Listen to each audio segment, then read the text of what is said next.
Hi, nurse to patient ratio. The nurse to patient ratio back home and here is different. It's very different. But that's not to say that the workload is less here because you have less number of patients to take care of.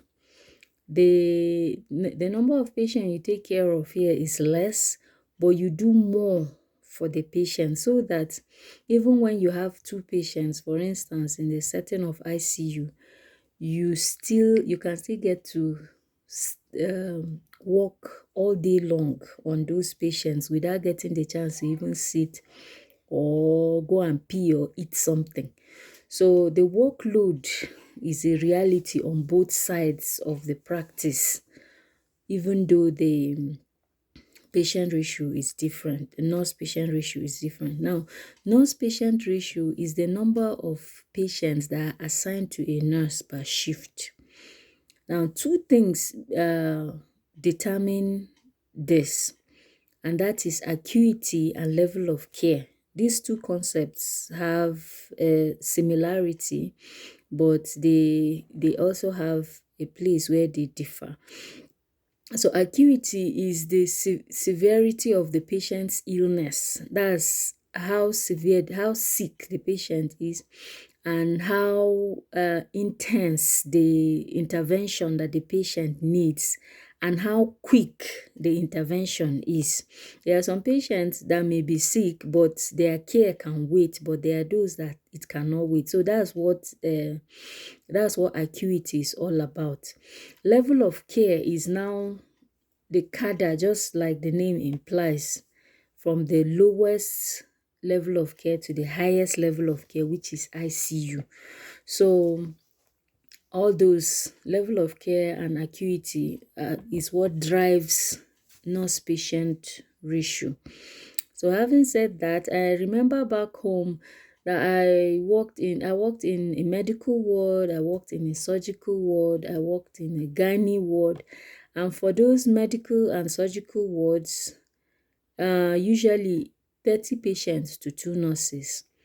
And then I remember working in a gynae ward that was a very giant ward where it could host, I believe, 50 or more patients. And at night, you find that 2 nurses to all those patients. So yes, the patient ratio is, high. Nurse patient ratio is high. And it is low on this side, but the workload is still out of this world.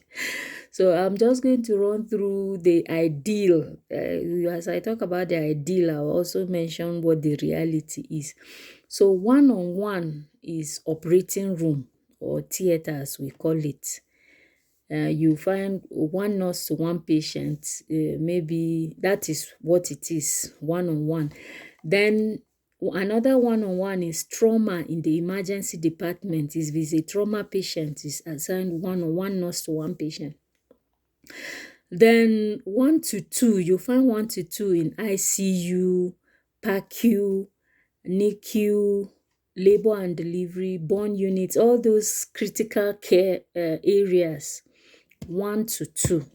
Though, like I mentioned, you can have that's the ideal. You can have more than that. Like in some ICUs, you can have 1 to 3 patients per nurse, and still you can have 2 nurses to 1 patient depending on the circumstances. For instance, if it's a patient coming from liver transplant, kidney transplant, open heart surgeries, depending on how sick and how those patients needs care, two nurses can be assigned. Then there is also 1-to-1 in ICU. Maybe if the patient is undergoing continuous renal replacement therapy, it's also 1-on-1. But usually in ICU is 1 to 2. There are times it's 1 to 3. So 1 to 3 is emergency department, 1 to 3 under ideal circumstances, but it can be more than that. Then tele step down. Tele step down is also 1 to 3, even though that one is It's far from reality because I know I've worked in a tele step down several times and I had 5 patients. So 1 to 5, even 6 patients sometimes.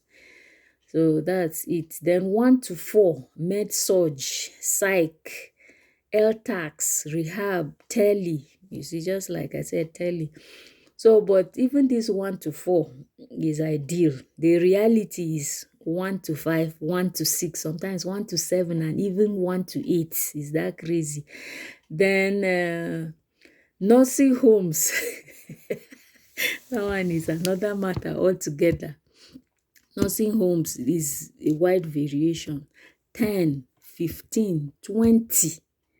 The one I can attest to, 32 patients to one nurse. Yes.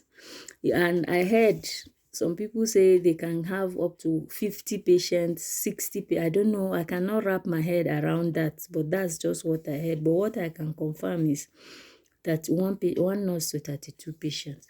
So there are two things I want to point out in this whole scenario of nurse ratio. There's something called unsafe ratio. If you know that the number of patients they are giving you is not something you can handle, you can refuse it. There is something called hospital policy or facility policy, and then there is state regulation. It is a state that gives you your license. So if you do anything that gets you in trouble, your hospital or facility will remove their hand and the state will take your license away. So if you find that you are working in a place where the hospital policy does not line up with the regulations of the states which gave you the license, I recommend you leave that place. So that is it. Thanks for listening. Make sure to like, share, subscribe, and follow for more.